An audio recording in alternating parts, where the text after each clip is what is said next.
오늘 본 의원은 통영시 도동망 사각지대에 놓여있는 북신 사거리에서 장대 사거리 구간 도시계획도로 개설공사의 신속 진행을 촉구하는 오부 자유발언을 하고자 합니다. 북신 사거리에서 장대 사거리 구간은 통영시청과 통영공수운동장 등 시민들께서 자주 찾으시는 시설로 향하는 통로임에도 불구하고 심각한 교통체증을 유발하는 병목 지점으로 통영 시민들과 관광객들께서 많은 불편을 겪고 있는 곳입니다. 이러한 불편에 통영시에서는 도로폭 확충을 위해 도시계획도를 2020년 6월에 실시계획 인가하였으며 그해 10월에 보상계획을 공고하였습니다. 그 이후 2021년 2억, 22년 26억 5천만원, 23년 8억, 24년 9억 5천만원에 이어 올해는 15억 원의 예산을 편성하여 보상을 진행하고 있습니다.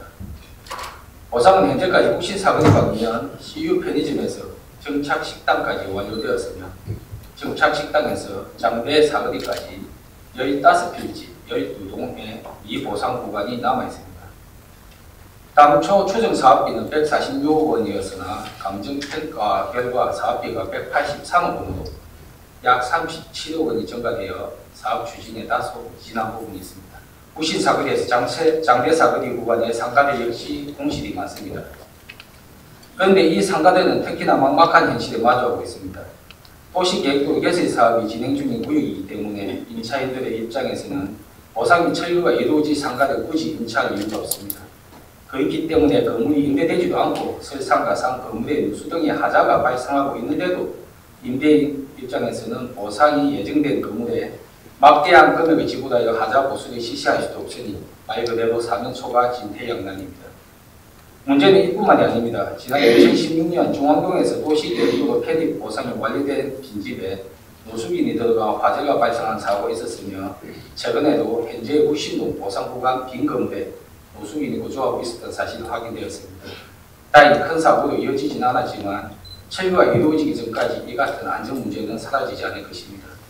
이러한 상황 속에 지평구의 소관부서인 도시가는 2024년 12월 미보상 구간 임대인들과의 간담회를 개최했으나 명확한 해답을 제시하지 못하여 항해색 블랙카드가 도배되었습니다. 이후 2025년 연두 순방을 통해 시장님께서 빠른 보상을 약속하여 임대인들의 현수막을 철거하였고 최근 2월 27일에는 도시가에서 다시 자리를 마련하여 향후 보상 계획 및 일정을 설명되는 것으로 알고 있습니다. 사람을 가장 힘들게 하는 것 중 하나는 미래에 대한 불확실성입니다. 부디 빈 건물 철거를 더욱 신속히 진행하고 보다 명확한 보상 계획을 제시하여 관계된 주민들의 불안감을 해소해 주십시오. 이는 곧 행정에 대한 신뢰도 향상을 기계되어 주민들의 협조를 이끌어내는 가장 효과적인 수단이 될 것입니다. 오늘 본 의원은 섬지역 야간 안전과 아름다움을 동시에 접목할 수 있는 교통안심길과 경관아트 사업이 결합된 재난아트 사업에 대해 이야기하고자 합니다. 통영 섬지역은 시내 지역에 비해 야간의 안전과 경관시설이 위험한 실정입니다. 특히 섬지역은 고립된 지리적 특성으로 인프라 구축에 한계가 있다 보니 야간 활동 시 많은 제약이 따르고 각종 안전 문제에 노출되어 있습니다. 한사면, 사랑면, 욕지면, 도서지역은 국도나 지방도로가 아니기 때문에 체계적인 도로 안전 관련 시설이 특히 부족하며 좁고 구불구불한 도로가 많습니다. 그리고 시내 지역과 달리 가로등 설치 신청도 쉽지 않습니다.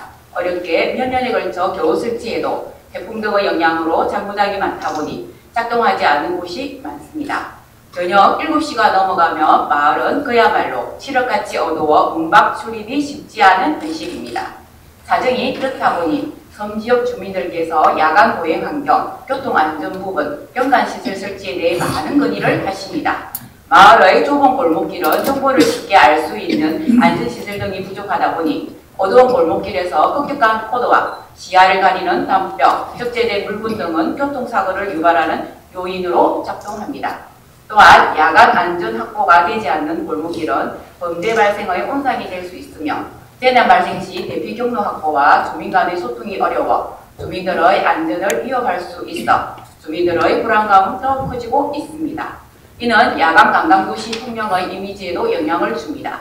통영시의 섬은 보석같이 아름답기로 정평이 나 있어 특히 야간 관광도시로 선정되면서 많은 관광객들이 특별한 경험을 찾고자 탐방하고 싶어하고 방문합니다.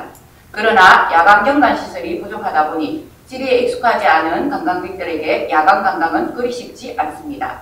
그래서 본 어연은 적은 사업비로 이러한 문제를 해결하고 야간 관광 효과를 극대화할 수 있는 교통 안심, 경관 아트가 결합된 재난 아트 사업을 단계적으로 실시할 것을 제안합니다. 재난 아트란 그 말 그대로 안전이란 기능적 측면과 예술적인 미적 가치를 결합한 설계를 말합니다. 통영은 아름다운 경관과 역사적 유산을 바탕으로 2022년 야간 관광도시로 지정된 이래 주요 관광지와 도로에 야간 조명 사업과 야간 문화 행사 및 안전관리 시스템 개선에 강화하고 있습니다. 섬 지역은 야간 안전과 재난 예방을 높이기 위한 사업도 통영 문화예술적인 부분과 접목하여 안전과 아름다움을 동시에 살려 아름다운 문화도시, 다시 찾는 관광도시 조성이 가능합니다. 우리가 비슷한 어려움이 있는 나주시, 울주군 무안군의 사례를 보면 재난아트 사업으로 야간 시인성을 확보하고 위험구간 환경을 개선해 지역을 밝고 긍정적인 이미지로 바꿔 시민들의 자긍심까지 형성되었다고 합니다. 이러한 재난아트 사업은 도로 경계석, 표지석, 보도블록 등 현장 여건에 맞는 도로 안전시설물을 폭넓게 적용할 수 있습니다. 가로등 없이도 야간 악천 후에 사고를 쉽게 인식해 교통사고를 크게 예방할 수 있으며 전국의 도로는 물론 도시재생 사업과 관련된 상징물, 조형물, 설치미술, 공간미술, 업사이클링 등 다양하게 활용하고 있습니다. 또한 빛을 효율적으로 반사하여 조명 에너지 사용량을 줄이고 탄소 배출량을 감축하는 데 기여하여 기후변화에 효과적인 대응 수단이 될 수 있을 것입니다.